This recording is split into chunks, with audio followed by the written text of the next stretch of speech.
The blade is hard now, and sharp, sharper than it has ever been. Hard enough to hold that edge for a lifetime. By every measure that matters, it looks finished, perfect, deadly. And then the mastersmith does something that looks like madness.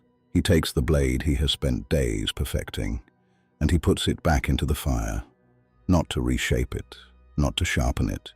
He seems, to anyone watching, to be undoing his own work, softening the very thing he worked so hard to make hard. But here is what the smith knows, and the onlooker does not. That perfect, razor-hard blade has a secret. Strike it against something solid, bone, armor, another blade, and it will not bend. It will do something far worse. It will shatter, like glass. So here is the question. Why does the hardest, sharpest blade shatter, while a slightly softer one survives? And why is the final step of forging a weapon to deliberately weaken it?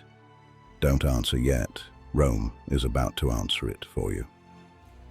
2,000 years ago, in the dying days of the Roman Republic, there lived a man made of iron. His name was Cato, and in an age drowning in corruption, bribery, and compromise, Cato was something almost unheard of. He could not be bought, he could not be flattered, he could not be frightened, he could not be moved. While other senators took bribes, Cato refused even legal gifts.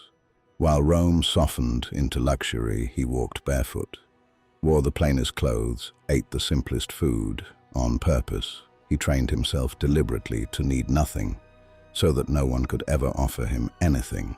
He was the fixed point in a turning world, the one man in Rome that everyone agreed could not be corrupted, and they were right. Cato was harder than any man of his age. He was the quenched blade, perfect, gleaming, unbending.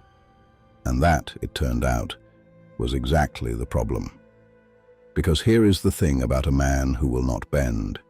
He will not bend for corruption, good, but he will not bend for anything else either. Not for compromise, not for strategy, not for the deal that might have saved everything.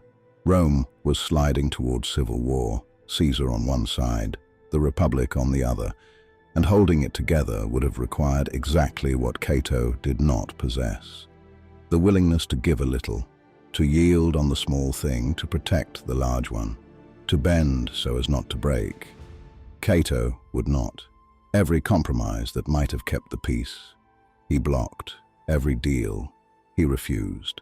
And some historians, carefully because this is debated, argue that the most rigid, most principled man in Rome may have helped push the republic he loved over the edge, precisely because he could not bend to save it. His virtue was real. His integrity was total. But there is a question hiding underneath all that iron. Is a thing that cannot bend truly the strongest thing in the room? The end came in a town called Utica, in North Africa. The war was lost. Caesar had won, the Republic was finished, and Caesar, who liked to be merciful, wanted nothing more than to pardon Cato, to forgive him publicly, to be seen sparing his greatest enemy. For most men, that would have been salvation. For Cato, it was the one thing he could not allow, because to accept Caesar's mercy would be to accept that Caesar had the right to grant it, to bless the very tyranny he had spent his life opposing. He would not bend, not even to survive. The ancient accounts tell us how he spent that last night. Calmly, almost gently. And there is one detail in them that breaks your heart a little. That evening, at dinner, he talked with his friends about philosophy, warmly, even cheerfully. He made sure the people he loved were provided for. He worried about their safety, not his own. This was not a cold man. That is the thing we get wrong about him. He loved deeply. He simply could not bend, not even for love, not even for his own life. He read, of all things, a dialogue of Plato, the one about the soul and whether death is truly the end. He read it through, and then, they say, he read it again. He spoke with friends. He went to sleep. And then, in the dark, he took his own sword and turned it on himself. The wound did not kill him at once. A physician was called and tried to bind it to save him. And Cato, this is the detail that has echoed for 2,000 years, when he woke and found himself being rescued, tore the wound back open. He would not be saved. He would not be pardoned. He would not, in the end, bend 1 single inch. Sit with that.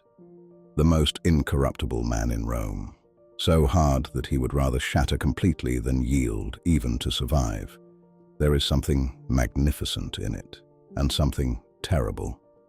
So let us go back to the forge, to the perfect, hard, brittle blade, because now we can name exactly what Cato was. He was the untempered blade, hardened by discipline, quenched by principle, ground to a perfect edge, and missing the one final step that turns a hard blade into a strong one.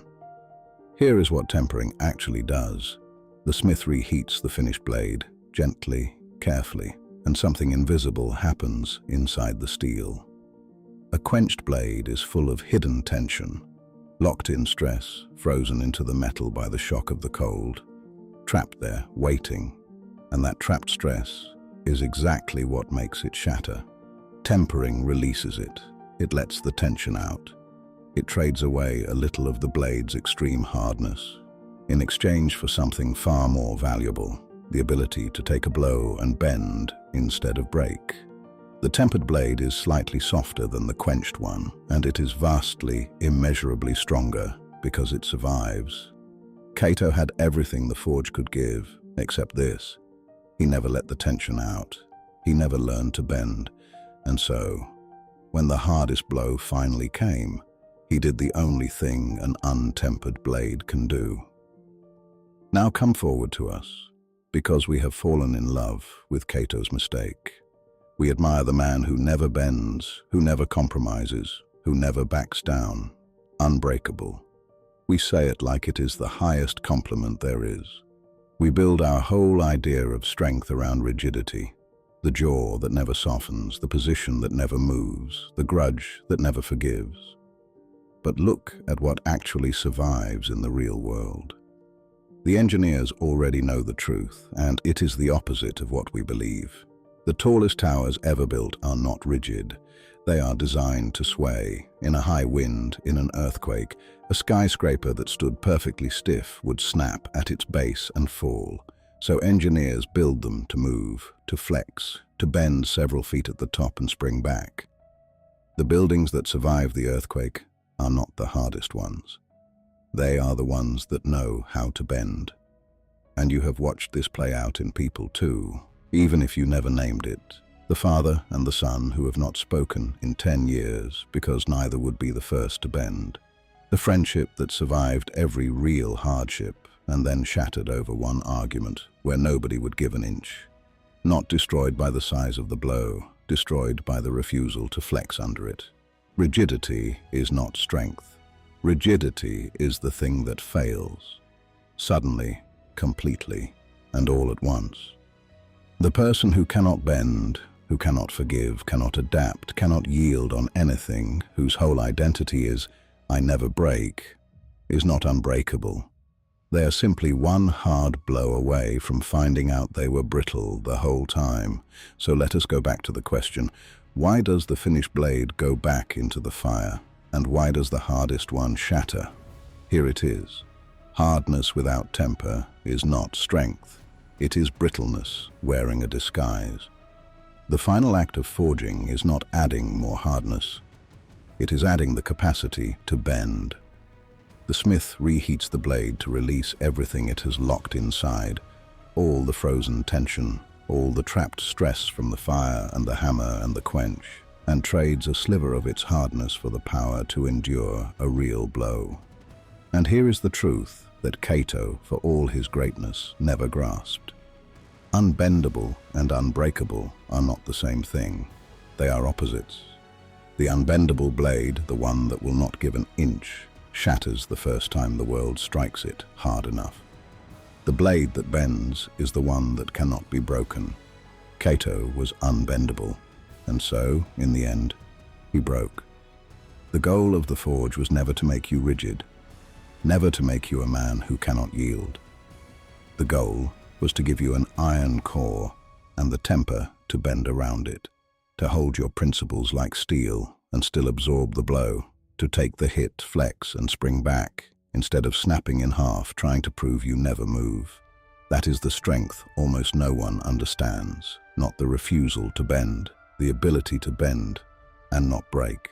The blade comes out of the fire one last time. It has changed, a shade of its mirror brightness traded away, a whisper of its hardness gone, and in exchange, it has become the thing it was always meant to be. Strike it now against bone, against iron, against the full force of the world, and it does not shatter. It bends, it holds, it springs back. Unbreakable, not because it cannot move, but because it can. The fire made you willing. The hammer made you a shape. The quench made you hard. The edge made you sharp. And the temper made you strong enough to survive being all of those things. There is nothing left to add now. The steel is finished, hard and sharp and tough, able to hold an edge and able to take a blow and able to endure. Everything the fire began is complete. All that remains is the reason any of it was ever done. To be drawn, to be used, to meet the world it was made for and to cut. That is the blade, and that is where we go, for the last time, next.